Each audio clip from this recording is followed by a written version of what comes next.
This is the Five Starr Podcast.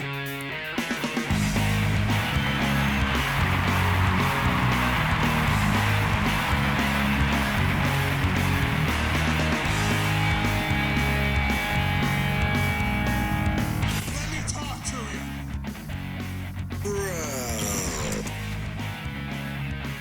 Hi. What do you guys want to talk about?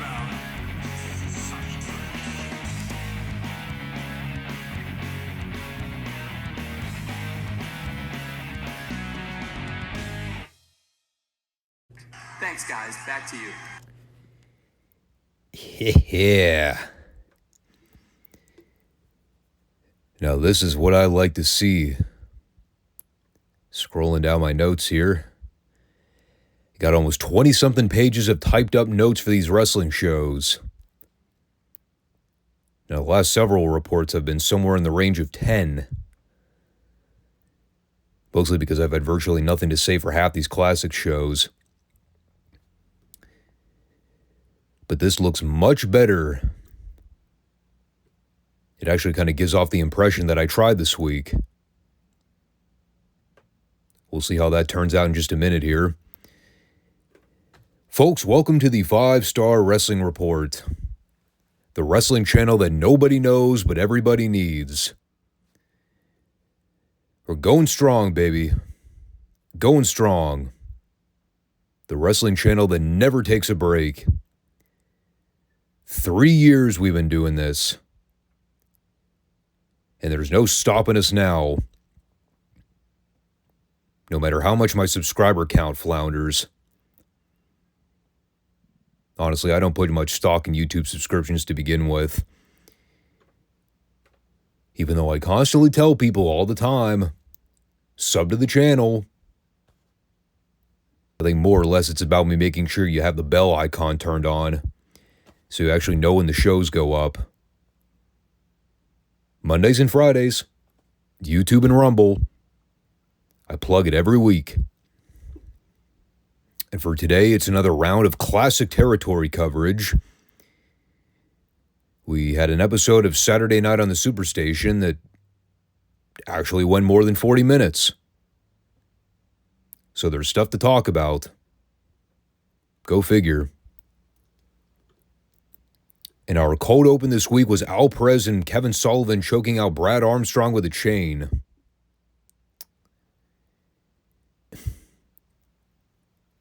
Didn't we literally just see an Al Perez Brad Armstrong cold open the other week? Was this the same clip? I can't remember. I do not remember a chain being involved. But I could have sworn we saw these exact same guys in the opening pre-tape last week. I even remember making a joke about them starting the show with Al Perez footage. I was like, you just begging to turn off viewers in the first 30 seconds? How do we hook people out of the gate? I've got a brilliant idea. Let's put Al Perez on screen first. That'll keep the people paying attention. Well, in any case, we were back to a normally scheduled 2-hour program. I don't even know if last week's taping was a full hour-long broadcast. Everyone was certainly dressed well here. Tony, JR, and David all had matching black suits. Kind of looked like they were getting ready to go to a funeral.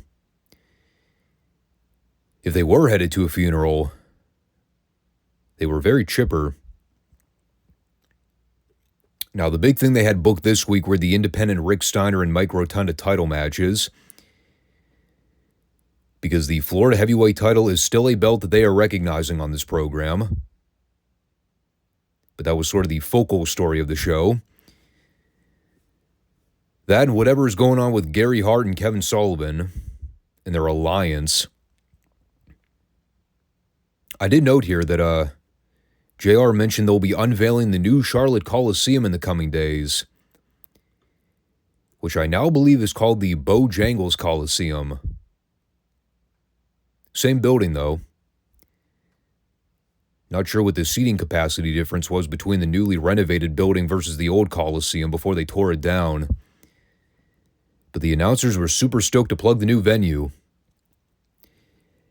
I can tell you what they probably weren't stoked for, nor were the people watching at home. Al Perez versus Jerry Price.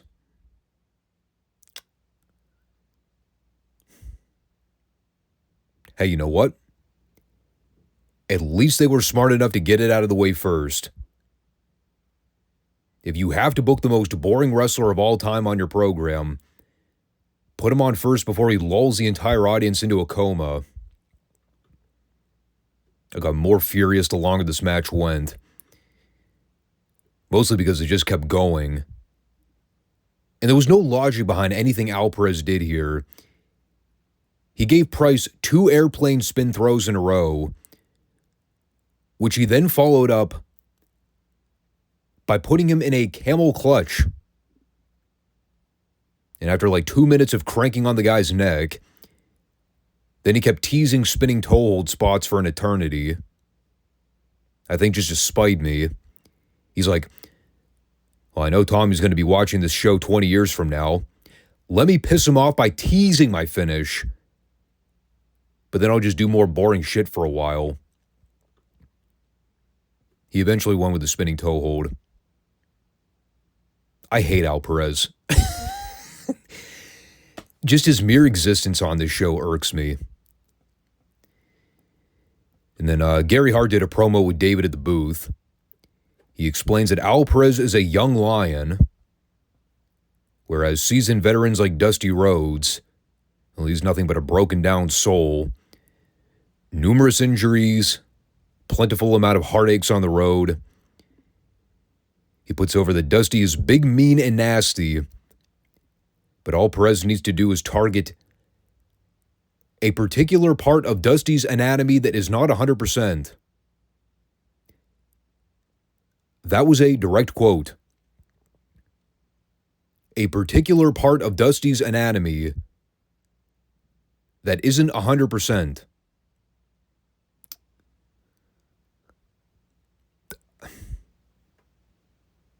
I'm not even sure what that really means. His organs? His lower intestines? All I know is that he spent like 5 hours explaining the outcomes of the spinning toe hold. And then he said that he's already made fun of Dusty's sister and his mama. So logically, the next step is to slap that ugly wife of his. Well, that sure escalated rapidly, didn't it? Good Lord, Gary. Any other members of Dusty's family you want to rag on? How about his auntie? How about his 2 sons? You want to talk about how badly you want to spit on Cody and Dustin's face? Whew. I didn't know Gary had so much heat with Dusty's in-laws. So then we came back for a squash match that I am not making up. I actually had to rewind this to make sure I didn't mistype these names in my notes. The Fantastics versus The Menace and Jim Boss. Not Jim Ross. Jim Boss. With a B. What was Jim the boss of? Not a clue. Perhaps he was one of Sasha Banks' uncles. Because I think she was the boss, wasn't she? In WWE. And now she's the CEO. Even though nobody knows what that means and has never been explained.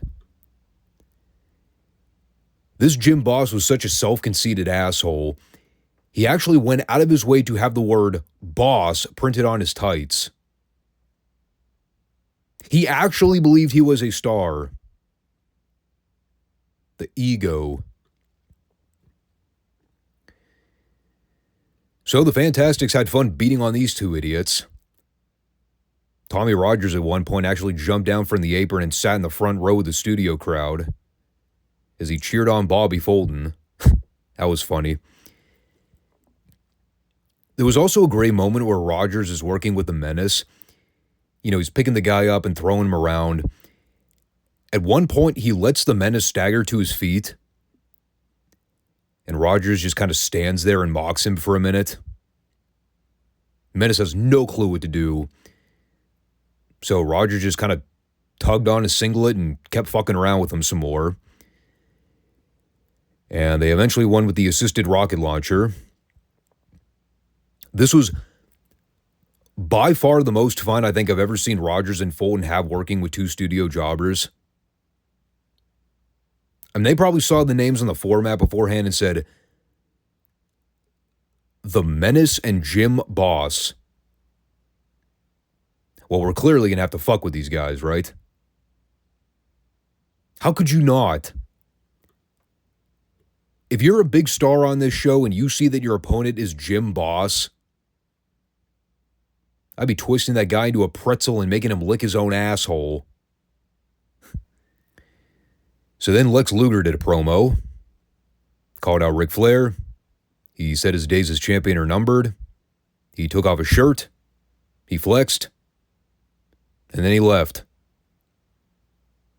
I had nothing else to say about it. Then we had the Russian Assassin versus Robbie Allman. They attempted to give Paul Jones and Dave Sheldon stereotypical Russian march music. It was very generic sounding. If that was an actual 20th century composition from any well-known classical composer, I apologize. But it sounded very canned. So the Assassin beat him up for a while. Kids in the front row had a ball heckling Paul Jones the whole time. I actually thought they were going to try to jump him at one point. That would have been a legendary TV moment. Paul Jones attacked by a wild pack of 8-year-olds on studio wrestling. Eventually, the Assassin went over with the Russian guillotine.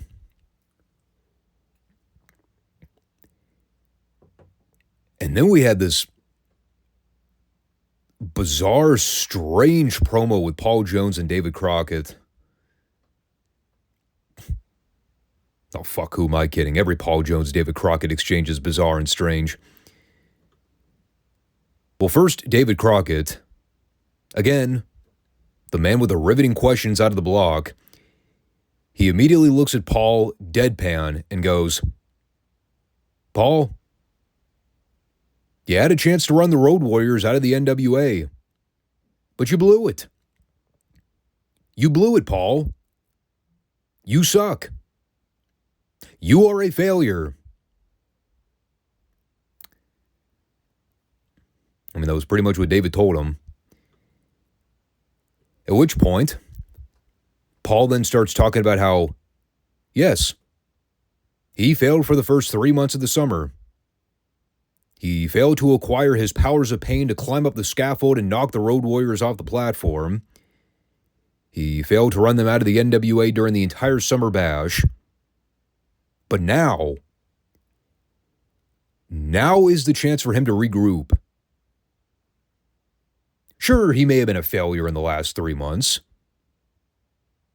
But you know who else was a failure in life until he became an overnight success as President of the United States? Abraham Lincoln. What? All I know is that he spent the last minute admonishing Ivan Koloff and telling him that he didn't live up to Paul's expectations. So he better get his act together. Elsewise, he'll be dealing with the wrath of the Russian assassin.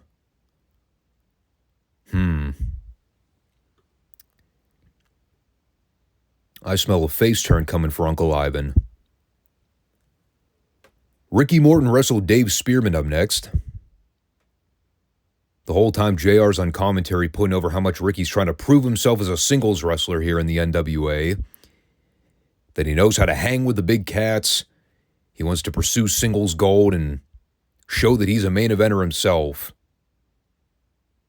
And the whole time I'm like,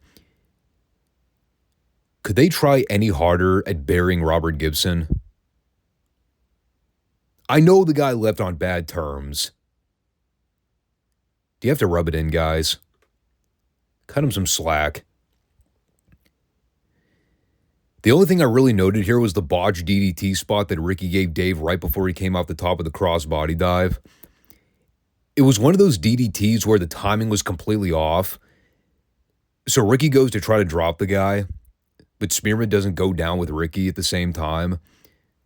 So Spearman basically spikes himself right on his own head and then rolls over onto his back.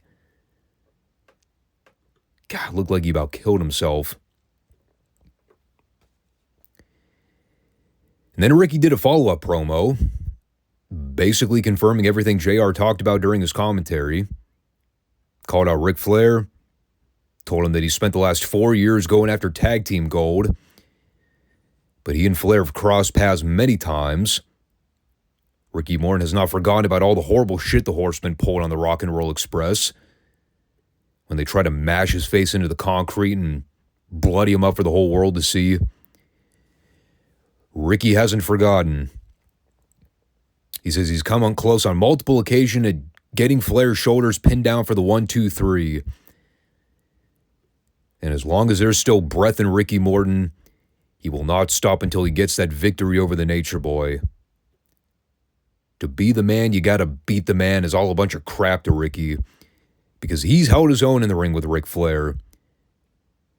And all he needs is the victory to prove that he belongs among the top names in the industry. It was a hell of a babyface promo. Not that shocking to hear a good Ricky Morton promo. I think the problem here is that we all know it doesn't really go anywhere because Ricky's pretty much gone by the end of the year anyway. But holy cow, he really made you want to see another chapter in the Ric Flair Ricky Morton playbook, didn't he? Christ, I'd been down to see it. I mean, we reviewed a handful of Flair Morton TV matches on the channel. Those were hella great matches from what I remember. I hope to see at least one more highlight before he leaves the company again. Elsewise, this is a great fiery babyface promo with no discernible payoff.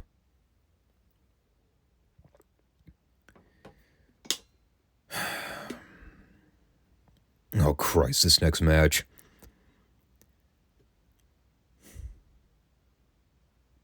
Okay. It has to be a rib now. I refuse to believe otherwise. Who in the fuck booked this match? Kendall Windham and the Italian Stallion versus Keith Steinborn and Don Valentine. Okay, first of all, this fucking Don Valentine is going to become the bane of my existence. Every time I think they found a way to injure this guy or write him off the show, he finds a way back on. I was hoping that 6-man with the Varsity Club last week would have been the end of him. But no, he's still alive. But to come back this week, and he's in the ring with Kendall Windham and the Italian Stallion. Could you find 2 more lackluster guys to pair together? Here's everything I wrote down about this segment. It was mostly fine until Don Valentine, which I did not even notice rhymed until I read it back.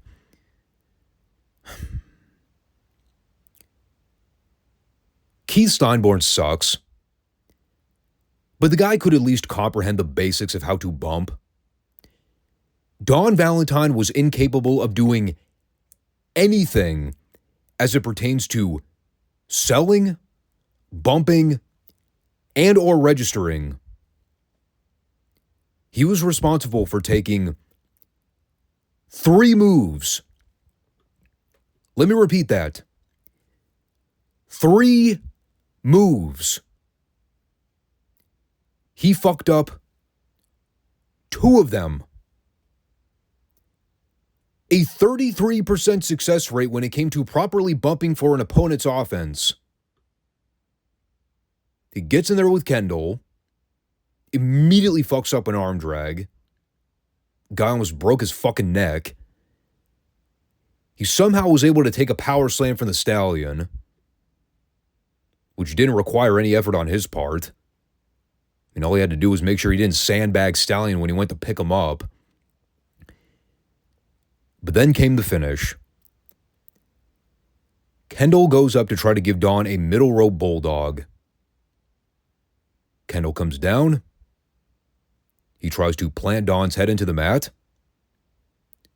Simply, all Don Valentine had to do was fall forward when Kendall was coming down to land on his butt. And Don didn't go down. Kendall tries to yank him down face first. Don doesn't cooperate. Instead, he essentially crumbles down onto his knees, slowly melts over onto his face. Kendall kind of pauses for a minute. He surveys the situation. He realizes that, well, that did not go according to plan. And then he covered Don's lifeless body for the pin.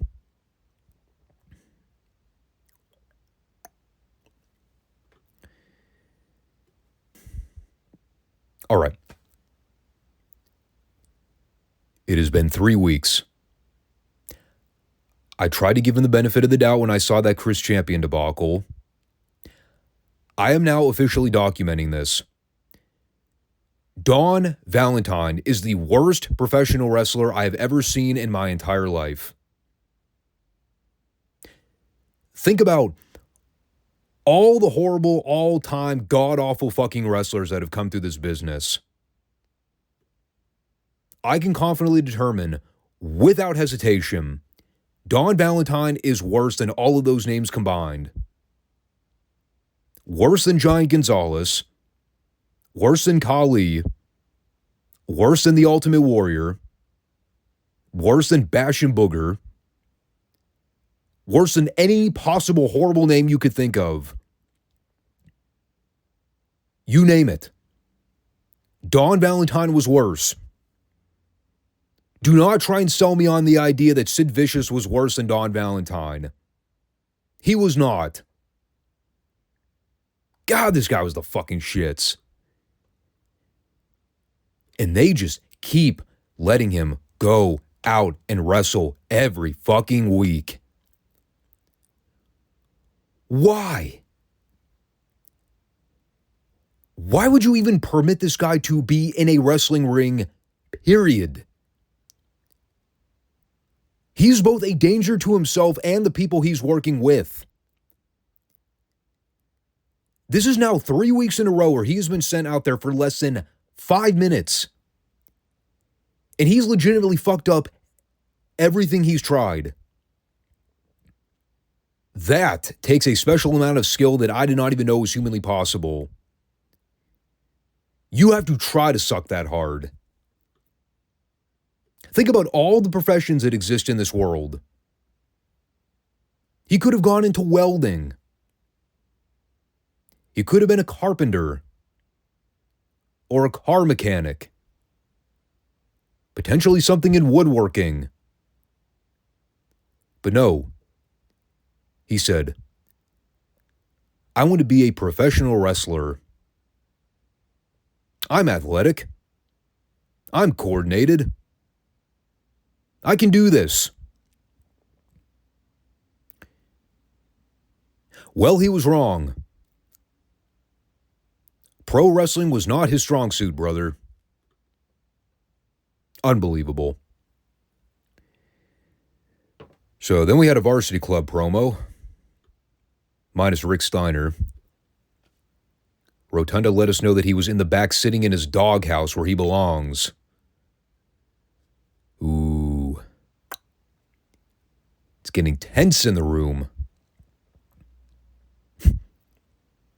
This is actually pretty funny. Rotunda's like, I'm so much smarter and brighter than all these hillbillies in the crowd. Being a graduate of Syracuse myself. But while he's trying to cut his promo, he actually loses his train of thought. So he tries to blame the crowd for messing with him. And even David Crockett's like, you're so bothered by these people, they make you lose your train of thought, don't they? I mostly chop it up to Mike Rotunda not being a very good promo. But at least David's pointing out what we already know. And then Sullivan got on the stick and screamed about a bunch of shit. He mentioned Dusty. Said he's got a lot of people breathing down his neck. Something about the Hall of Fame and how he'd be showing up on a stretcher. I had no idea what he was talking about. And that's bearing in mind that there was no mention of the Habuda Dean or the lady with the third eye. This was just normal Kevin Sullivan rambling. I still had no clue what the hell he was talking about.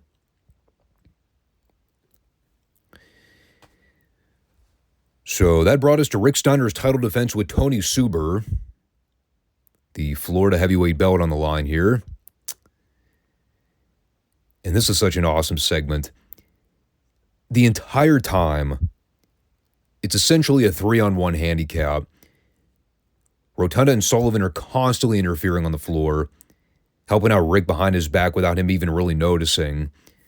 You know, at one point, Sullivan's unlacing Tony Suber's boot. Rotunda's yanking at his ring trunks and then pulling on his foot for leverage. Right before the break spot, you see both of them laying out Suber on the floor. And again, this is all happening behind Rick Steiner's back. Like, he's not even catching on to the fact that these guys are openly cheating for him. So when Steiner hits Suber with the belly-to-belly and pins him, he's all happy about getting the big W. High-fiving the Varsity Club on the floor. It was actually an incredibly well-done segment from a booking standpoint. You know, especially when you realize what this is all leading to with Rick Steiner's face turned down the road. You know, I love watching as the heels are doing everything to help Rick here. Yeah, but Rick is such an oblivious airhead. He doesn't notice a damn thing. And meanwhile, Rotunda and Sullivan know exactly what they're doing. And they're playing dumb afterwards, congratulating Rick even though they were basically responsible for handing him the win. It was all great. You know, the match outside the story they were telling with the heels, it was all just basic Rick Steiner amateur takedown stuff. Nothing really noteworthy about the action. But none of it mattered when you consider everything Rotunda and Sullivan were doing behind his back. Because it's setting up big things for a later date. And that promptly led to Ric Flair's promo. Soon to be joined by the rest of the Horsemen. They didn't say anything, though. They just came to listen. It was all Flair, as he's talking about the fact that Lex Luger's been pushing his luck for continuing to call out the Horsemen week after week. He says that the bottom line is he can talk all he wants, but the day will soon come when he has to get in the ring and prove that he's at the same level or even better than any of the Horsemen. And while the Horsemen love the fame, the notoriety, the gold and the prestige that comes with the name, what they really love is knowing that they're always a cut above everybody else on the roster, including all the beloved babyfaces. They've dominated the sport of wrestling for the last 4 years, and they will continue to do so for as long as they're a functioning unit. So, in other words, for approximately 30 more days. But we're not supposed to know that. Brad Armstrong wrestled Max MacGyver. He won with a Russian leg sweep. That's all I cared to write about it. Then we went back to the booth for an interesting Sheepherders promo, as David Crockett mentioned. And it sure was interesting. In no uncertain terms, They were fed up with the bloody tag division. They said they were sick of not getting a proper chance to go after the bloody tag team gold. They're sick of the bloody Midnight Express and their bloody manager with a tennis racket. And they want a bloody title shot. Now, just take a moment to translate that in Luke and Butch speak. That would include more screaming, more spitting, and lots of wacky facial expressions.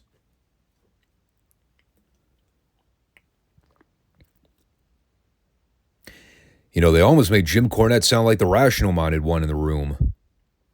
When he came over to the booth to introduce the Midnights versus Big Bear, Khali, and the Black Shadow, God, JC sounded like a perfectly normal human being. So, yeah, this segment.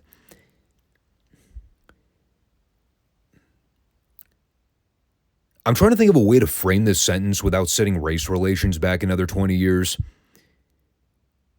But the Black Shadow may have had some legit heat with Beautiful Bobby and Sweet Stan here. Because those two beat on this guy to the point where you could probably target it as a hate crime. They just fucking mutilated the Black Shadow here. Bear Khali was in there for maybe a minute. But when he tagged in the Black Shadow, the Midnights just destroyed this poor guy for the remainder of the match. You know, Bobby's in there flipping the guy's mask around, throwing him into folding chairs. Corny's cracking these very on-the-nose jokes about the mismatched color scheme Shadow had going on, saying he doesn't know if he wants to be called the Black Shadow, the Red Shadow, or the Blue Shadow. And obviously, Corny's talking about the Horsemen here, too. Cracking jokes.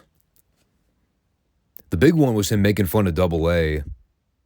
Kind of retorting the promo the Horsemen did the other week when Arn claimed that people used to think that he was traveling with an ugly woman when they saw him and Beautiful Bobby in the car together. In actuality, it was Bobby driving Arn home at 4 a.m. because Arn couldn't hold down his liquor. It did get a little grim with the booze jokes. I was more or less concerned about the legit racial prejudice beating going on with the Black Shadow here. It was a tad more unsettling. So after the Midnights won with the rocket launcher, JC took some more pot shots at the Horsemen, while also trying to establish his men as the greatest tag team of all time. At one point, he told JJ that he's had so many facelifts, he's got visible nipples on his chin, which legitimately popped Stan. I don't think he saw that one coming. But the one thing he wants the Horsemen to keep remembering, when the Midnights beat all the top teams in the NWA for the last 2 years, be it for the World Tag Belts or the U.S. Tag Belts, didn't matter if it was the Rock and Roll Express, the Road Warriors, the Fantastics, Barry and Ronnie Garvin, none of those names ever mattered to the Midnights. And the same holds true with the Horsemen. JC hates their stinking guts, and he'll make sure the Midnights knock him down a tier and laugh in doing so. Yeah, definitely got a little heated toward the end there. Those pimple jokes directed at JJ got very dark in a hurry. Now you know Cornette and the Midnights are serious. Again, though, man, this has all been great television. I mean, you're really seeing that bitter, jealous attitude become more prevalent as Cornette's trying to elevate the profile of the Midnights.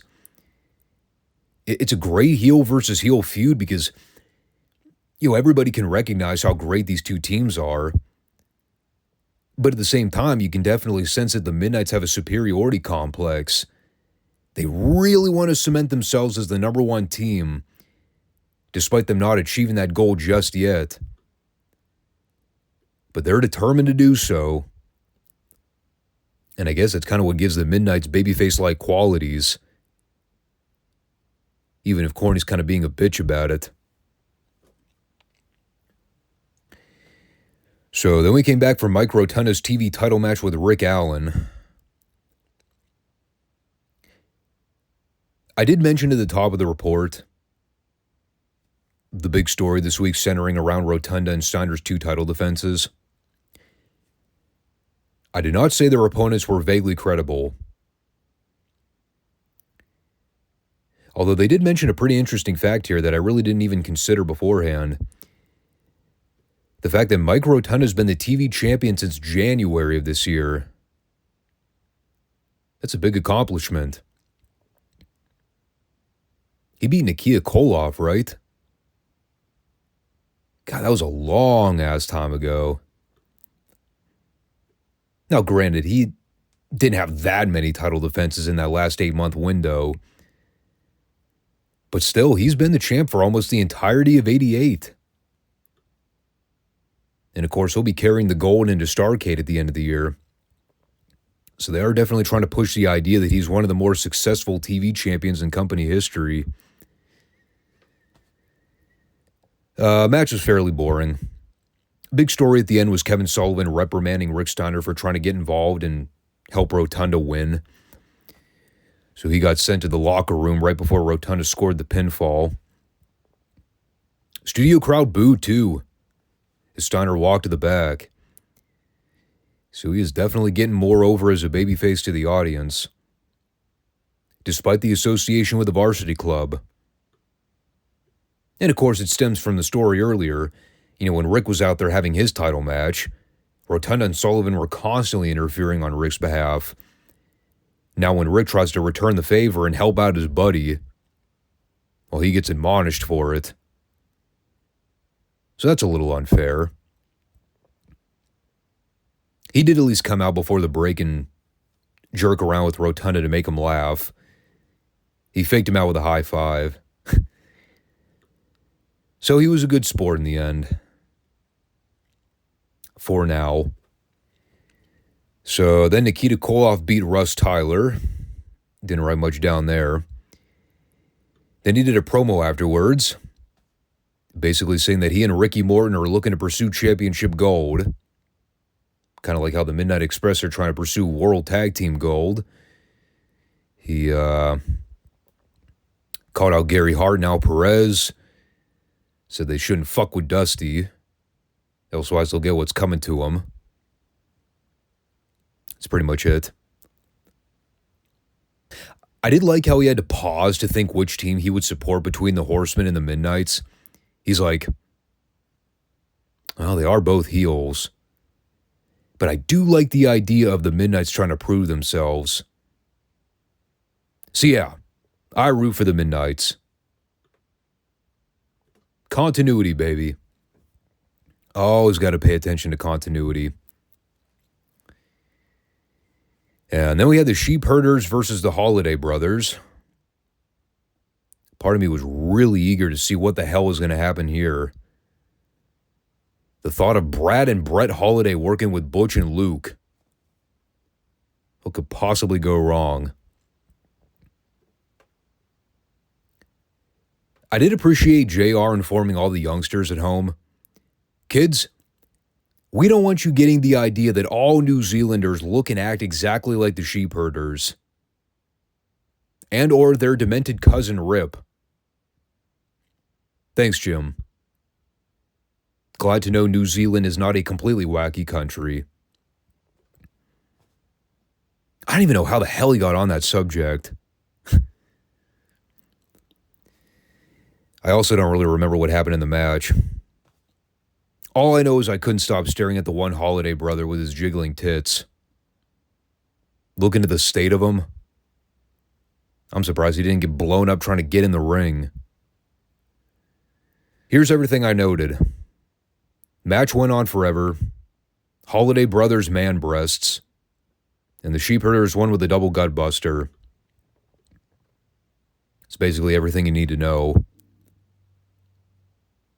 That and the fact that most New Zealanders are actually sane, functioning people with normal lives. Even though it's still a horribly governed country with incredibly left-leaning policies. But we won't talk about that. And then we pitch back to the interview booth briefly so the Horsemen could tie up some loose ends from the Midnight's promo earlier. JJ and Tully were pretty cut and dry. JJ said the Midnights are going to need to win the World Tag Titles by proving they're the best wrestlers, not by making snide comments and cute jokes. To which Tully followed up by noting that he knows that he and Arn can take the Midnights, but they don't really see Cornette as a threat. They know JJ can handle them. And then Arn got on the stick, put these two guys to shame. He wants to talk truths. 42 bashes. They walked in as World Tag Team Champions, and they left as World Tag Team Champions. Another truth. Arn came out here and called Stan a womanizer the other week. Said that beautiful Bobby made for a lovely blonde woman from a reasonable distance. But the universal truth that everybody needs to accept is the fact that the Horsemen still dominate the sport of wrestling. He explains the Horsemen didn't get to where they are today by making wise-ass jokes and playing around. They've done all their talking in the ring with pro wrestling fundamentals, baby. And right as they're wrapping up, Tully mentioned something about how Stan did an interview in Columbus, Georgia recently, where he said he was bitching that the Midnights want their shot at glory. To which Arn simply noted, earn it.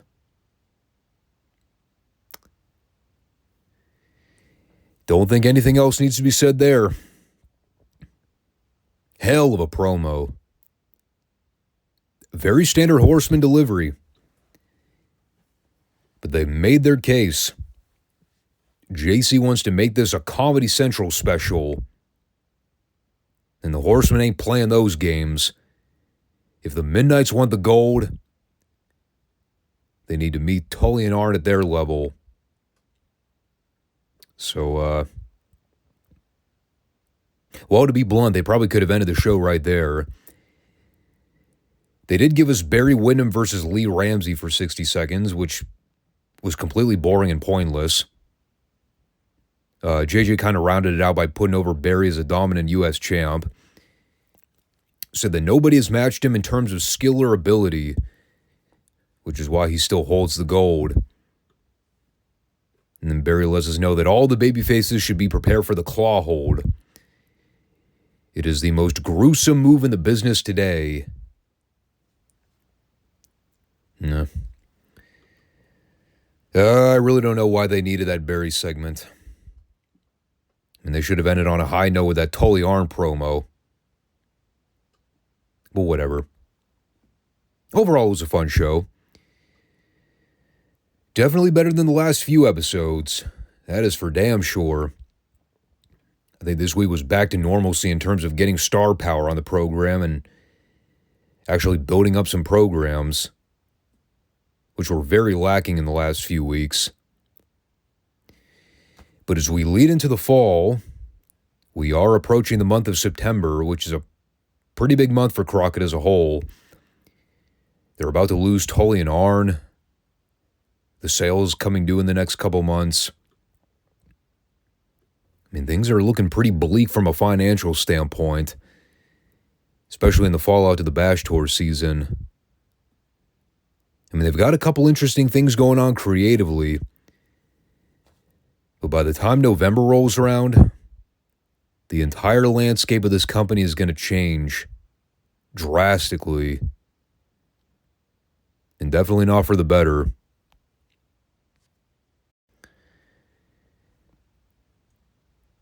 So we had a cool change of pace to Midsouth television this week.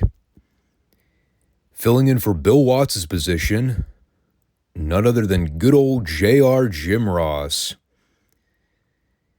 I believe our first time actually seeing JR fill in for the commentary position on Mid-South. Obviously, he had worked in the area prior as a referee and had a close relationship with Watts from the Tulsa area. And he already had a background as a football commentator, so fit here like a glove. And really cool getting to hear JR's commentary this week. Although he was having a hell of a time keeping those papers from blowing away. Thought he was going to lose the four-man the first 20 seconds. Right as Boyd is passing the buck. JR, what do we have going on this week on the card? Well, Boyd, if I could get my paperwork to stop moving around, I could tell you. Do they have like a giant fan blowing the whole time? So the first thing they pitched to, or I should say JR pitched to, was the pre-taped interview with Skandar Akbar and Butch Reed. We'll talk about the match Reed had with Duggan in a few minutes. Remember last week, Akbar had set up the stipulation that if Duggan could beat Reed in a non-title bout, he would get 5 minutes in the ring with Akbar alone. So they kind of reestablished that in the promo here. The idea here being that there's no way on God's green earth that Duggan is going to beat Reed. Really not much to say about the material. Reed says that Akbar's a clever businessman. If you want high-class results, you've got to pay for high-class equipment. He also told Duggan that he was going to drop his brick house body on him.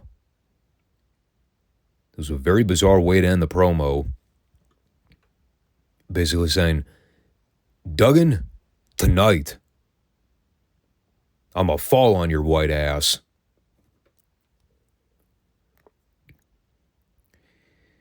So we get our opening bout on the card here. It is Magnum TA and Dr. Death Steve Williams going up against Rip Rogers and Boris Zurkov. They made absolutely zero mention here that Magnum is still partners with Hacksaw Duggan, or that they're technically the Midsouth Tag Team Champions. Kind of an important detail. Overall, the action was fairly tame. Babyfaces beat up Zurkov for like 2/3 of it. And then we got this finishing deal that, I swear to God, I felt like I was watching this unfold in slow motion. They're trying to set up Magnum TA breaking free of a hangman's attempt from Zurkov. But, you know, it's Boris Zurkov. He sucks. So he's over there attempting to hoist up Magnum onto his back so Magnum can flip over and then give him the knee lift. It took them about 30 full seconds to get that spot. I rewound it.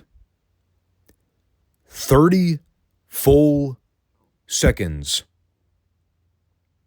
And that was also Dr. Death could give Rogers the atomic drop into Magnum so Magnum can give him the belly-to-belly and pin him. So why they needed to spend half a minute setting up the hangman spot that led to absolutely nothing? I don't know. But we really didn't learn anything new about Boris Zurkov that we already didn't know. He is still the drizzling shits in the ring. But never mind all that. Let's talk about Hacksaw Butch Reed versus Hacksaw Duggan. Non-title. If Duggan wins, he gets General Akbar in the ring for 5 minutes. And naturally, given the high stakes of the match here, you know Duggan's not going to waste time going right after Butch Reed. I mean, we'll talk about the chaos at the end because that's really the centerpiece to the whole segment. I did find it kind of strange that, you know, they set this up last week with Akbar issuing the challenge to Duggan. The officials should probably know that Akbar was planning something. So why'd they just let him out there in Reed's corner? Aside from the lazy answer of, he has a manager's license. Pretty sure they could have revoked that for this particular segment. Because then there's the obvious question. If Akbar doesn't want 5 minutes in the ring with Duggan, why not just intentionally DQ Duggan after the opening bell? Kick Reed in the groin. Smack him in the back of the head. Hit him with a chair. I mean, at least you're safe from getting your ass kicked. Or even better, just don't show up at the building. Problem solved. That was a bit of a snafu in the booking logic, I suppose. But the match itself was fun, for the little time it got. Not that they needed to go 10 minutes. Now, they give you just enough where Duggan and Reed are going back and forth and getting physical. At the same time, it's not a one-sided beatdown where Duggan just decimates Reed the entire time. Reed got to cut off Duggan and work him over for a while, building up that false hope that Duggan might not come out on top. And, of course, you get the big schmoz angle at the end. Ref gets bumped. Duggan hits Reed with a spear tackle. At which point, Akbar pulls out his calling whistle and signals for Kamala to hit the ring. And by that point, Duggan had already gotten his hands on Akbar and was going to town on him. So the heels gang up on Duggan. Kamala's giving him several splashes while Reed and Akbar are pinning him down. Crowd is going fucking batshit for all this, by the way. And they were screaming for those locker room babyfaces to save poor Duggan. And we do get guys like Wrestling 2 and JYD running out at the very end. By that point, the damage was already done. And of course, the story they're leading to after the break is, yes, technically Hacksaw Duggan is owed 5 minutes in the ring with General Akbar because he won. But given his physical condition after the ass beating, is that even going to matter? Well, it turns out the answer is no. We come back from break, and Akbar is in the ring just elated. Peachy as a fucking clam, to steal an old cliche. He's puffing his chest out, overly confident, calling out that no good hippie Hacksaw Duggan. He says he's ready to fight, but where's Duggan? That no good coward. Of course, Reeser Bound's standing there the whole time with the microphone, completely no-selling it. You get this extroverted personality screaming and calling one guy a dirty, disgusting hippie. There's Reeser, just calmly standing there holding the mic for this lunatic. And eventually it is determined that Duggan is in no condition to compete. To which Reeser simply goes, maybe another time. Like he was a dad telling his son that it's too wet to go to the park. Maybe another day, son. Come on, Reeser. This is big. Show some honest-to-God fucking emotion. You boring old coot. Well, in any case, we do get Ted DiBiase and King Kong Bundy versus Wrestling 2 and Tim Horner. Still trying to get over that bitter disappointment that Duggan couldn't get in the ring with Akbar this evening. You know, despite the guy getting jumped by 3 heels and virtually left for dead. It's just a shame, you know? Couldn't give the people what they wanted. Not to downplay what happened in the match here, because it was a lot of fun. Again, on the short side. Did not go entirely long. But the story here was Bundy and DiBiase working over Horner, while also working their heel magic behind the ref's back. Finally, Wrestling 2 gets fed up with all their BS at the very end. He comes in and gives Bundy a series of running knee lifts. He eventually gets the big guy down. But of course, he's not the legal partner at that point. So while the ref is dealing with trying to push 2 back to his corner, DiBiase goes into his trunks and he pulls out the loaded gimmick to slip into his glove. Then he clocks Horner with a right hand before Bundy gives him the splash for the 3. It's always great when you go back and see DiBiase finagling with his fake gimmick on camera. Like, even I'm trying to see if he's actually concealing anything. And I know there's nothing there. That's the genius of it.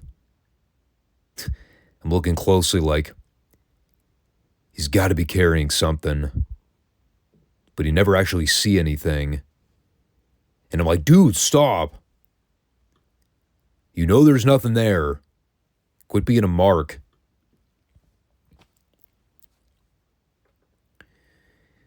So, well, we had some interesting story development when it came to the missing link. We found out he has a name. It's Max. Max the Missing Link. Which I'm pretty sure we already talked about during his World Class run.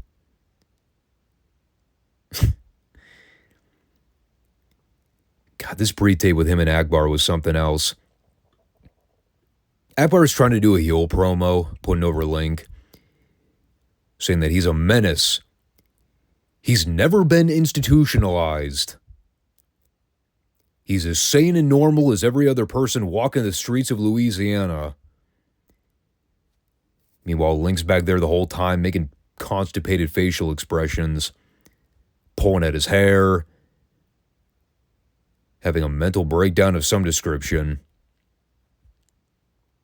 I did laugh here as Akbar goes, he's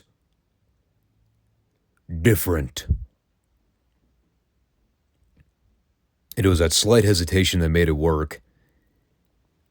Like he was trying to think to himself, I need to make sure I don't insult this man. He might rip my head off if I'm not careful. Can I call him a loose cannon? No, it's probably not a good idea. Can I call him crazy? No, that won't work. Can I call him insane? No, that's not going to get over. Fuck it, we'll just use a neutral term. He's different. Sure. Different is definitely something people like being called. So, well, then Link beat Johnny Rich in a short squash. It sucked. Then we had the Junkyard Dog taking on, I believe his actual name was Mike McGee, but the graphic read Mike MC Gee. They put a space between Mick and Gee. I think I kind of like Mike MC Gee more. It's less boring than Mike McGee. Oh, and I actually lied a minute ago. I said the missing link went over Johnny Rich in that match. I think he actually got disqualified for going out after Alfred Neely. But he's not crazy. Just want to make sure we establish that. He's just different. Dog won this match with a thumper in about a minute. Nothing else to say about it. Then we had another legendary moment here on Midsouth TV.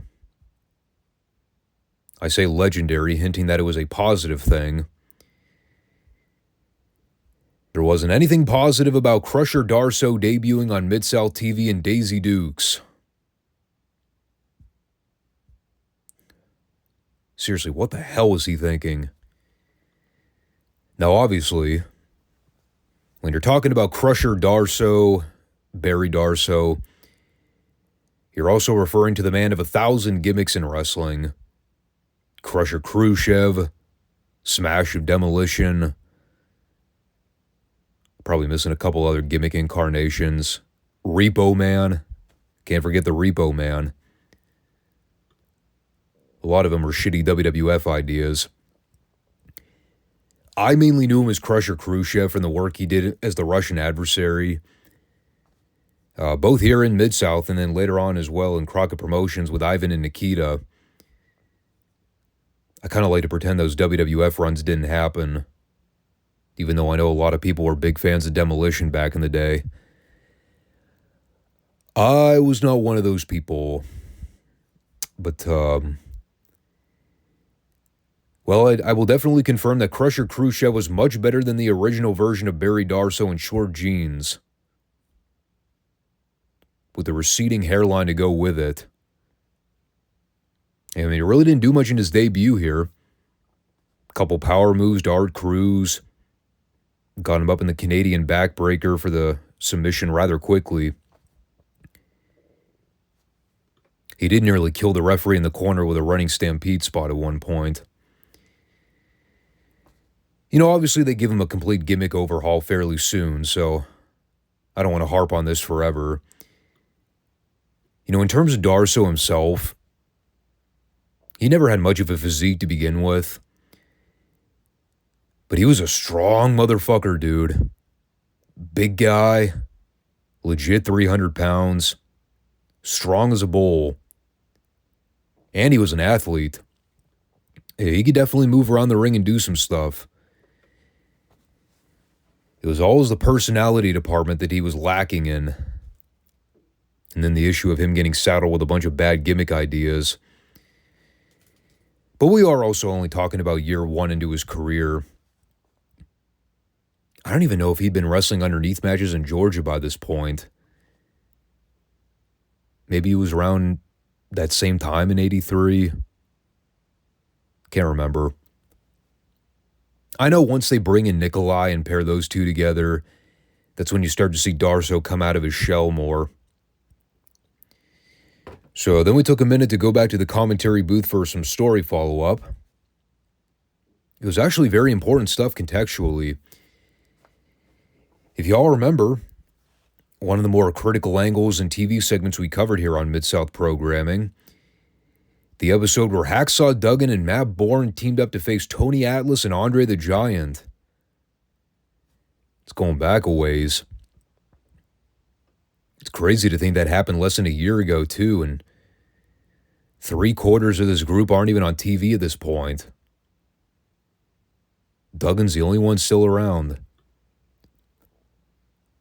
But of course, talking about the significance of the angle, it was during the closing moments in that match, Kamala made a run-in on behalf of the Rat Pack, which at the time included Hacksaw Duggan.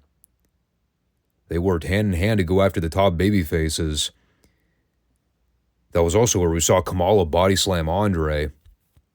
Pretty big moment there as well. But now we're in a role reversal situation. Duggan's a babyface. He's now an adversary to General Akbar and Kamala. And JR made sure to point that out. At one point, Duggan and Kamala were on the same page. But now Akbar has opened up the floodgates. That alliance is dead. And now Kamala's picked a fight with somebody who will eventually be out for blood. It was great. You know, I always love when they take the time to explain these circumstances.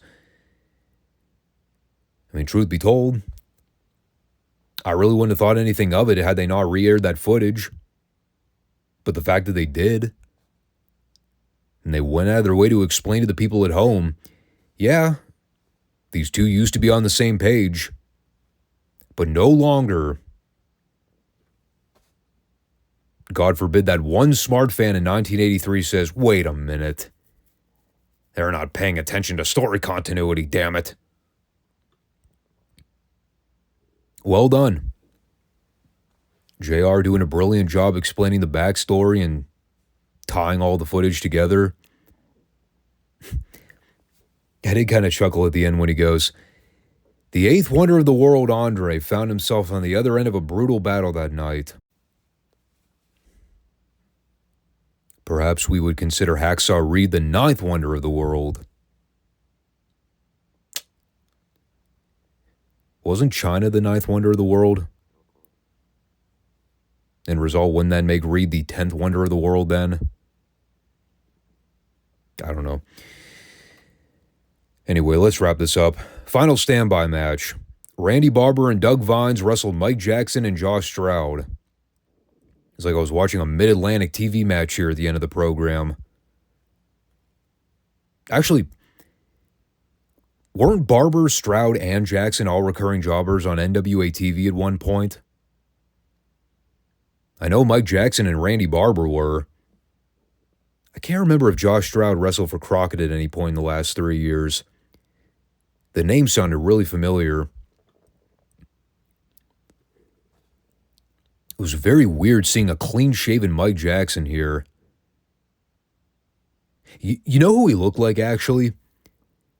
Bill Dundee. And the only reason I knew it wasn't Bill was the notable bald spot on the back of Jackson's head. Fine action. Again, they only had about 4 minutes to do anything. Just kind of a segment to run out the clock of remaining airtime. Jackson was a one-man working crew. Did like 90% of the work. Pretty much carried the whole fucking thing on his back. And then Josh Stroud tagged in at the very end and did a power slam to Barber to pin him. It's like, fuck you. Jackson should have gotten credit for the pin there. I'm convinced that Mike came out of wrestling school on day one and knew everything. There's never been a wrestler that I have seen that was so skilled and so capable, yet so underpushed and so undervalued.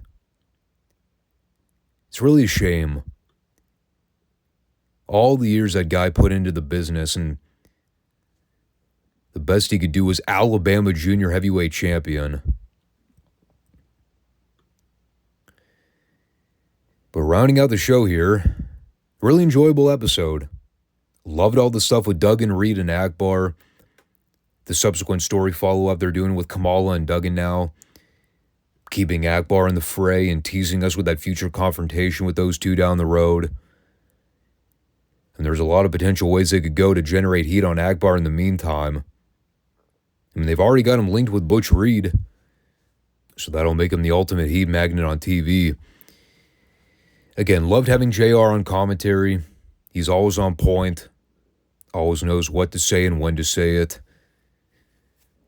Of course, we always miss when Bill Watts isn't at the booth. But I will not complain about JR stepping up to fill in.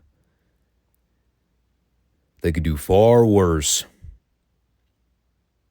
And in fact, they will within the next year. Joel Watts. Need I say more?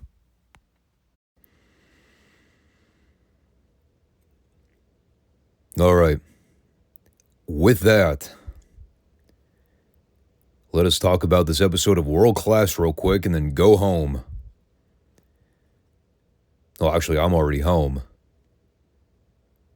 I presume most of you are too. Wherever you happen to be watching, we're going to close it out with a World Class segment. A dry-ass motherfucking show if there ever was one. See my rant last week when I gave my status update on the state of world-class wrestling in 1985. Tell you what, nothing better describes dry ass on any wrestling card better than Jack Victory versus Brian Diaz in the opener. They could have sold t-shirts for Brian Diaz that just read, dry ass motherfucker. I would have bought one. I don't know. I know the guy was a Texas native, but like, how did Ken Mantell and Fritz Von Erich look at Brian Diaz in 1985 and think, that guy would make a great top babyface? I mean, I guess by 2024 standards, it doesn't seem so bad. My God, dude. The only thing I wrote down about this match was the finish, which is actually pretty damn cool looking.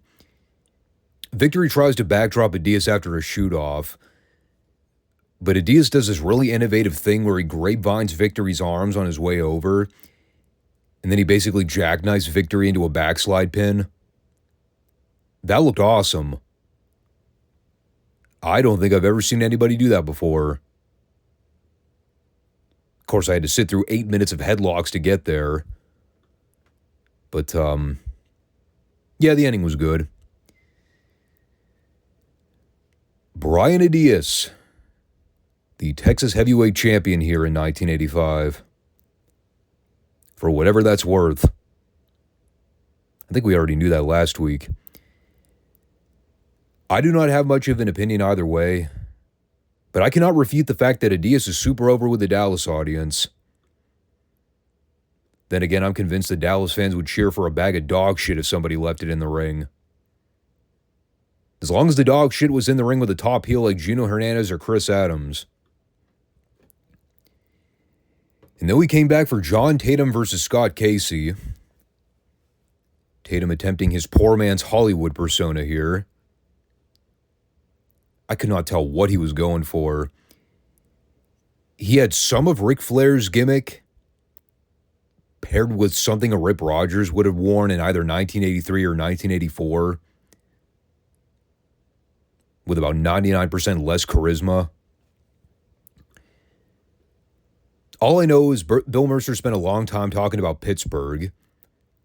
He said a huge group of wrestling fans traveled all the way from Pittsburgh to Dallas to see world class in person. That must have been a passionate fucking pack of fans. Driving all the way from Pittsburgh to watch world class championship wrestling in 1985. That is commitment. At that point, you'd believe those fans would travel to see anything. Of course, he also made a bunch of sports references that went completely over my head. I had no idea who the Pittsburgh Pirates manager was in 1985. Nor did I care. Pirates have been a garbage-ass baseball team for as long as I've been alive. I mean, we've been the laughingstock of the Major League Baseball for years. They actually did some pretty okay stuff in this match. Not everything looked fluid in execution, but, they at least tried to tell a story here. Tatum basically spent the whole time using every underhanded tactic he could think of. And the longer it went, the angrier and more pissed off Scott Casey got. And when it was all simple heat triggering, stalling, pulling at the hair, grabbing the tights, raking the eyes, trying to use the ropes for leverage where he could. I mean, the thing that made it work, though, is that Casey's a pretty buttoned-down, serious athlete. So there are several moments in this match where he just outright drop kicks Tatum in the face or punches him outright. Certain points, he would just grab him by the hair and throw him across the ring. And then when Tatum tries to complain to Rick Hazard about it, Casey just goes, "Too bad. Fuck you." There was a spot toward the end that nearly ended in catastrophe. Tatum tries to give chase to Sunshine around the ring. Oh, by the way, side note here. Have they ever explained why Sunshine is still managing Scott fucking Casey? I know she was managing him when Casey was feuding with Cornette in the Midnights. And Cornette's feud with Sunshine was a pretty big substantial part of the program. But she's still out there with him, and it's like, why? Is she legally bound to serve as his manager? This is the best she could find in 1985. She's managed guys like Jimmy Garvin and Chris Adams, the Great Kabuki. And now she's stuck managing Scott Casey. Ugh. In any case. Oh yeah, so Tatum chases Sunshine around the ring. And then Casey tries to cut him off and go up top for a big dive. Of course, Casey nearly slips on the top turnbuckle and loses his balance. His one chance to do a high spot and impress the crowd. And he nearly fucked it up. So they keep wrestling. Once Mark Lawrence mentioned the time limit, I mean, you knew exactly where it was going. So they traded some falls back and forth toward the end. Casey gave Tatum a big pile driver. And then the bell sounded for the time limit draw. I mean, like I said, wasn't too bad. They worked hard. Crowd got really into it by the end. Kind of goes back to what I said about Brian Diaz a minute ago. Scott Casey. Really now. I mean, God bless the guy. I don't have a personal vendetta against him. But again, this is the level of competition we're dealing with here. Brian Diaz and Scott Casey viewed as top babyfaces in the territory. Or at least semi-main event babyfaces. Upper mid-card at the most. Sure, I guess. Whatever. So then we came back for a clip of the closing minutes to last week's main event. The god-awful six-man tag with Gary Hart's group, where I spent the entire time wondering what the hell Mark Lewin was doing in the ring. It was either fake pro wrestling or over-dramatic silent film acting. But of course, that was all the setup for the real meat of the segment. The return of Bruiser Brody. He came out and took all three members of Gary Hart's crew out by himself. One-man gang, Killer Tim Brooks, and Mark Lewin. And he did it wearing neon green short shorts that he probably left in the dryer for too long. It is amazing when I go back and see the footage here, because the run-in itself was like maybe 2 minutes, if that. He hit the ring, brawled with the heels, then he started waving a chair around the ring like a wild man. Crowd nearly ejaculated the moment they saw him. Biggest pop in all of 1985. I don't think anything has come remotely close. Now, of course, that obviously puts Brody in the feud with Gary's faction. For how long he sticks around the territory, that I am unsure of. I think we mentioned before, Bruiser Brody's a constant rotation in and out of Dallas over the years. You see him for a couple months, then he vanishes for a while, then he kind of pops back up when you least expect it. So if he's only really around for maybe a month or two, don't be surprised. Keep in mind, too, he's going to be dead in a couple years from now. Was it 1987 he passed away? I think so. I mean, I'm still convinced they only brought him back here so they could get Scott Casey the fuck out of the main event matches on Dallas TV. Ain't nobody buying a ticket to see that shite.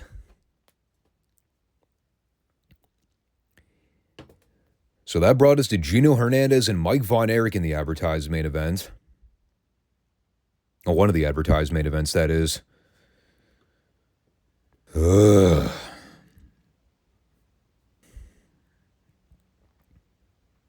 Mike Von Erich, dude. When he whiffed that first punch on Gino and completely missed his head by like a mile and a half, I was like, please tell me this match doesn't go on for another 15 minutes. Now, thank God this ended up being more of an angle. Gino ends up trapping Mike in the ropes by his arms as he goes to reach into his bag for shears. Because the deal now with Gino and Chris is that they're doing Brutus Beefcake's gimmick a year or two before or after he had already debuted in the WWF. Like, my God, these people were a walking lawsuit waiting to happen. Gino was in the ring tussling with Bronco Lubitsch while holding the fucking scissors. I'm like, are we trying to kill people? What in the fuck is going on? And then Mike has to come in with a chair and lightly tap Gino on the shoulder so he doesn't accidentally stab these scissors into Bronco's jugular. Holy fuck. And then Gino takes a bump with the scissors in his hand. They gotta cut it out with the scissors gimmick, dude. I know that nobody dies in the end. Else why we'd heard stories about it. But they're just asking for something to go wrong. Can we use the electric clippers instead? I know they're not exactly bulletproof in this case, but they're certainly less dangerous than fucking giant scissors. My God. And then we had Chris Adams and Kevin Von Erich in the main event. Whatever round this is between Chris and Kevin, got to be closing in on 20. I mean, at this rate, I don't even know whether or not to consider that a bad thing. On the scale of most matches we see now, Kevin Von Erich versus Chris Adams for the 20th consecutive time, it's probably a good thing. And this kind of followed the pattern of the previous bout, though, where they wrestled for a few minutes, and the action was far and away superior to the previous one we just saw. But it ends up turning into an extended angle afterwards when Gino runs down with a leather strap for the DQ. There was a pretty funny moment here where they're brawling on the floor. Kevin and Chris, that is. This is all before Gino's interference. Kevin goes to block a chair shot attempt from Chris, and then Kevin basically grabs the chair from him, whips it into Chris's head, and then Bronco conveniently catches the flying chair right in his hands.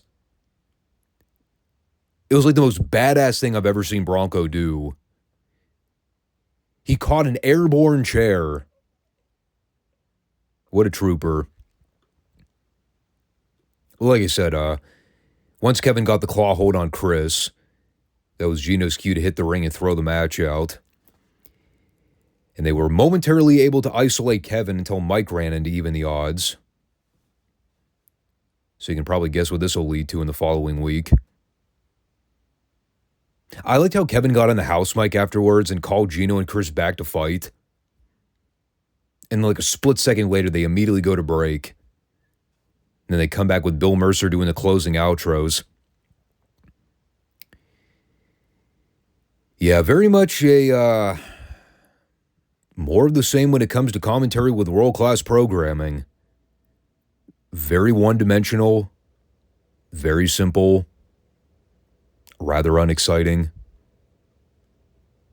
I mean, I'll give them credit for at least trying to give us some decent ring action, even though 2 of the 4 matches ended in a disqualification. And the other was a time limit draw. One clean finish on the whole show. But, well, the Scott Casey John Tatum match was at least good.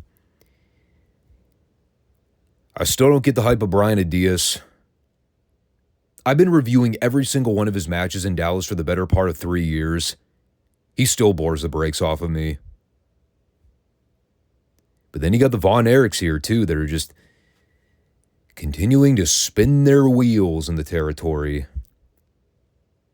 I mean, they got stuff going on with Gino and Chris, but that's about it.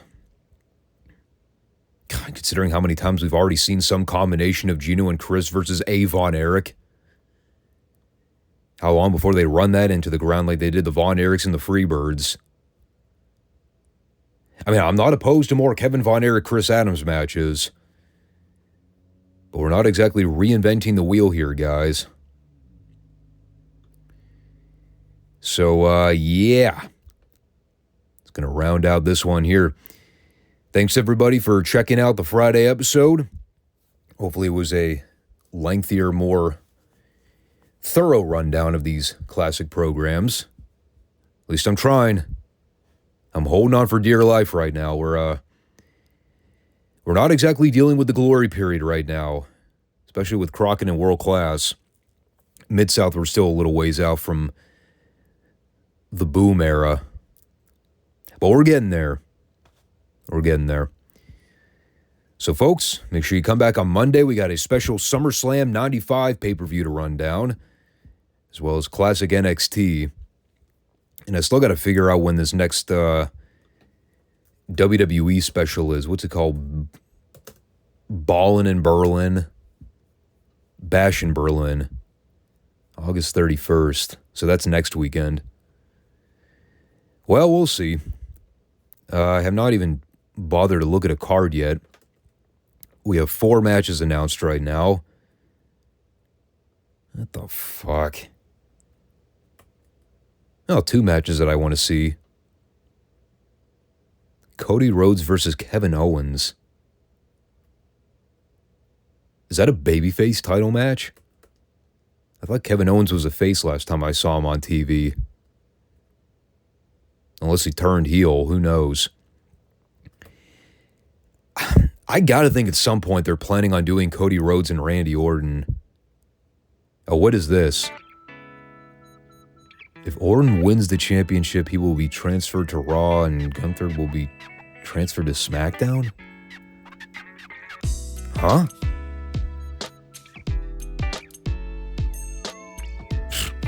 So much for that brand split. Well, we'll talk about that more next time. I might do a little bit of a card preview ahead of time because I know we're not really covering modern WWE content at the moment. But folks, we'll be back on Monday to reconvene. Take care. Peace out.